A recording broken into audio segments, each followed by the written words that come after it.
We're gonna go 70 miles to Strasburg, stay on paved roads. No more sunflower fields. We had an awesome night in this place, and we're looking to make some miles with a tailwind. 5 to 10 mile an hour northwest wind, and we're heading directly south. But we gotta hurry up because south winds are gonna start building, and to get to Pierre we have to battle more wind. Beautiful day, man. Awesome.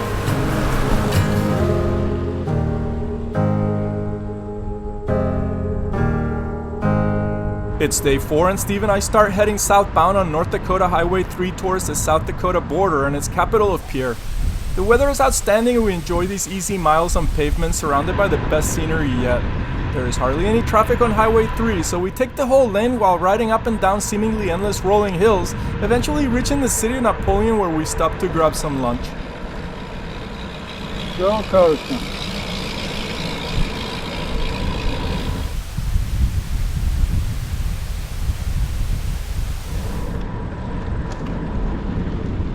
We're coming into Napoleon with 26 miles, just cruising today. It couldn't be any easier today so far. And we're gonna grab a bite because between here and another 50 miles, there's nothing. And maybe take some food with us.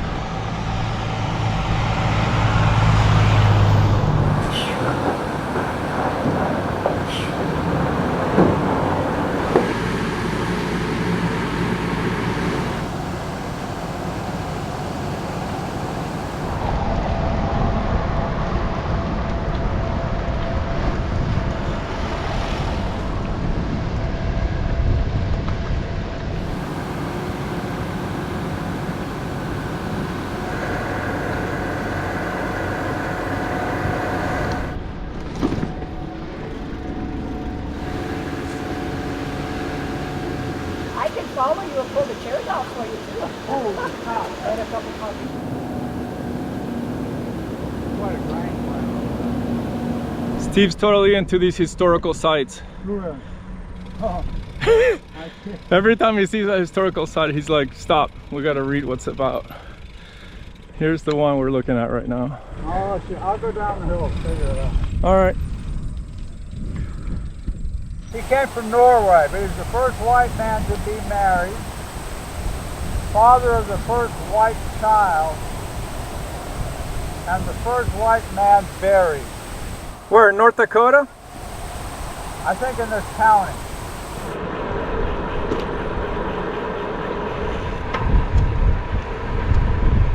What a day! Unbelievable.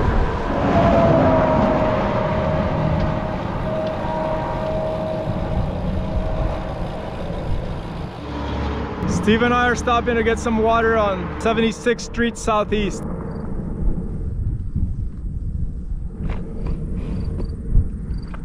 Should we go to 75th Street? I think that's about 12 miles from 76th Street, southeast. These road signs talk about streets and it's really in the middle of nowhere and they're farm roads. I've never seen that before and Steve brought it up earlier. It's certainly unique. If you had to define North Dakota or this part of North Dakota, and I'm certainly not any kind of a expert on North Dakota, I've only been there 2 or 3 days, but it is so incredibly vast expanse of land, very, very few human beings, and it just opens your eyes to just what a great country that we live in, and that there's this much dirt everywhere that's just not messed up by humans yet. It's reassuring that this world is going to make it, for sure. That's what I think anyway.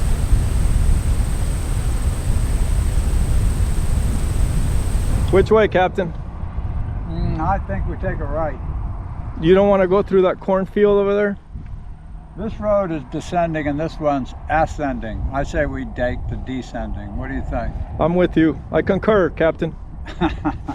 If we go that way right now, we're gonna get in and it's gonna be a lot more daytime and we can't go any further, so maybe we should just find some dirt road that has a dead end.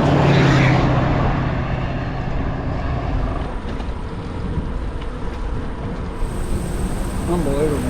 Incredible. We take a westbound right turn on North Dakota Highway 13 and find ourselves enjoying more open sky panoramas and once again hardly any traffic passing by. Steve maintains our pace, racing up and down these hills, making me have to chase him down after every time I stop to film.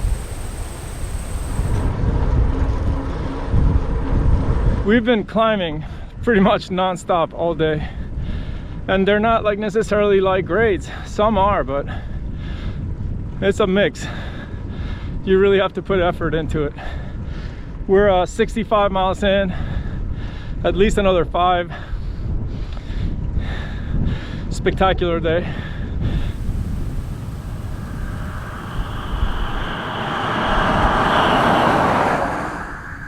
It's been really a constant up and down, like never. Constant up and down, but the climbs are, the gradient is not terribly steep. Stand up on your pedals, you can see another 20 miles in this country. It's so unreal. Unreal, really. It's spectacular.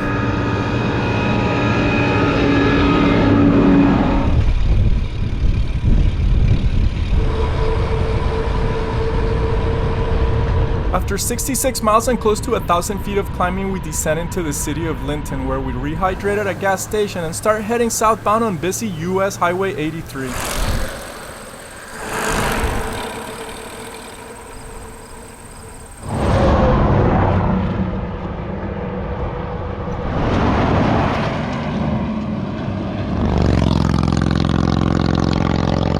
Our aim is to stop at the historically German-speaking city of Strasburg, where we find another rental house to stay for the night. North Dakota has such rental properties in most of its cities due to the once thriving bird hunting industry. Most times they offer to rent the entire house or just one bedroom with very affordable pricing. Last night in Dawson it cost us $60 and today only $40. We ride into quaint Strasburg, taking a look around at its center where we found a bar to have a cold beer and get some food to cook later on. North Dakota is absolutely phenomenal. There's insane scenery. I don't know how there's not a gazillion people on bicycles all over the state. Enjoying the beautiful people. First of all, they're just wonderful people in this state, and accommodations every town in every which way, and great scenery. The scenery is absolutely top-notch.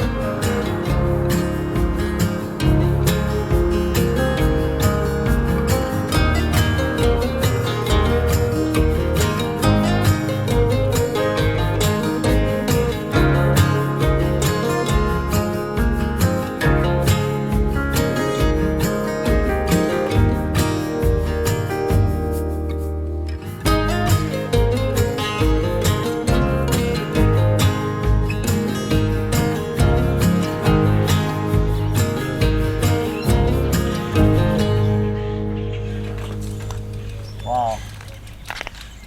Another crystal clear, beautiful morning.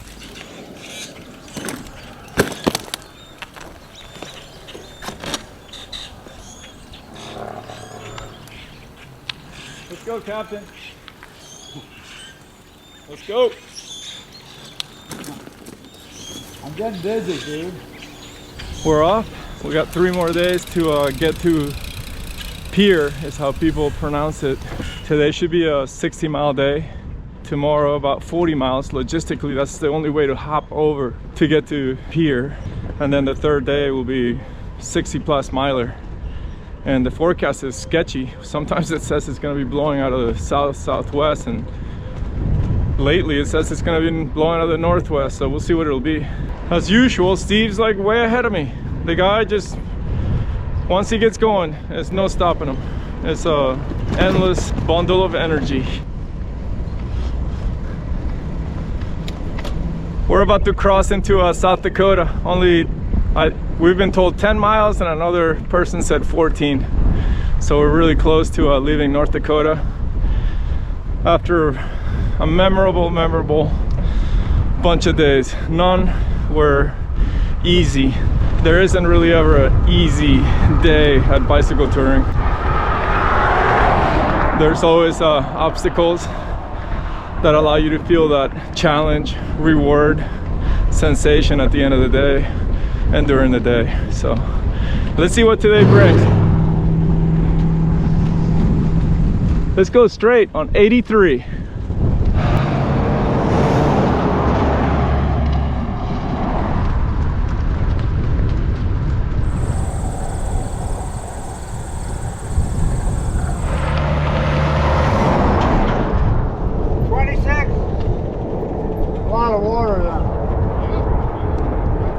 It's all I've ever done. I'm 75 and I've got to go back and fish next week, so. Oh, it sounds awful.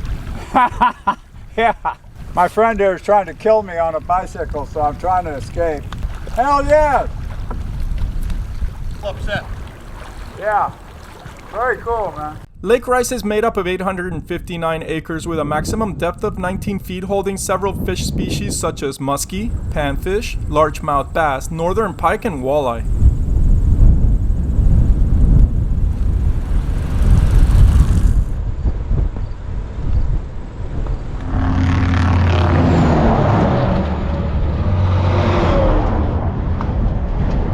In no time at all, we reached the South Dakota welcome sign, where Steve and I stopped to take some pictures before moving on and reaching the city of Hareid, where we stop at a convenience store and eat some lunch.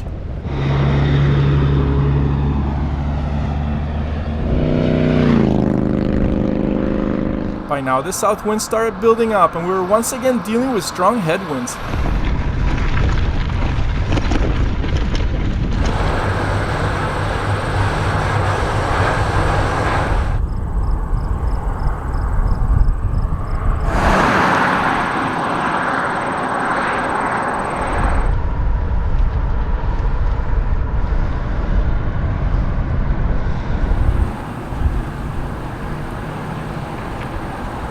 We're getting a straight up headwind, 8 miles an hour at best, and we have 33 to 35 miles to go right into it. No change in direction.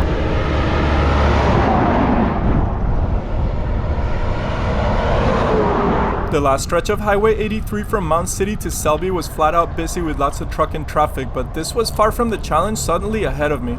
The next 24 hours were about to test me and my ability to absorb pain.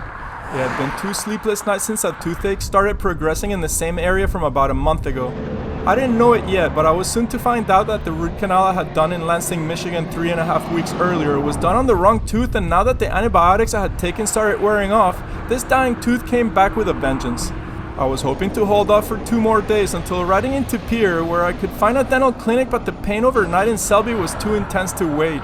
I scrambled looking for someone to take us to Pierre the next morning, and we're fortunate to have found kind-hearted Les, the brother of Angie who owns the Selby motel we were staying in, who agreed to take us there right away.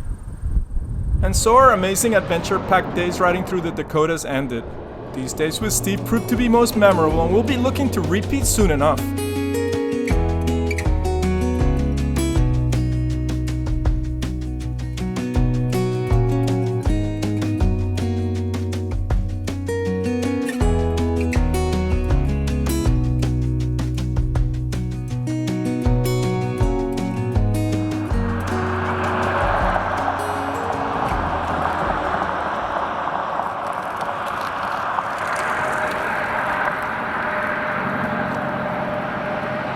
I'm leaving Pierre this morning early because I got 96 miles to get to Kadoka.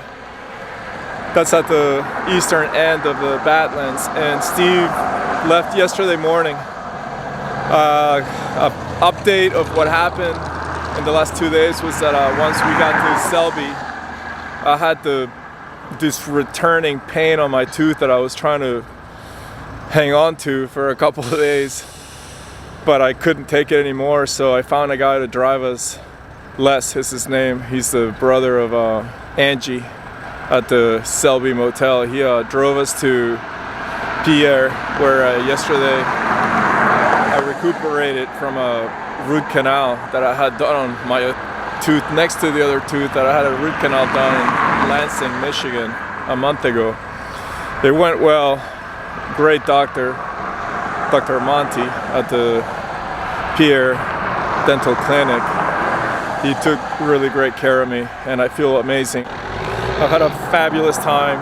Both Steve and I had the most phenomenal experience with all the challenges that the Dakotas can bring, but also the outstanding beauty that these two states can provide a cyclist, I do highly recommend coming to the Dakotas.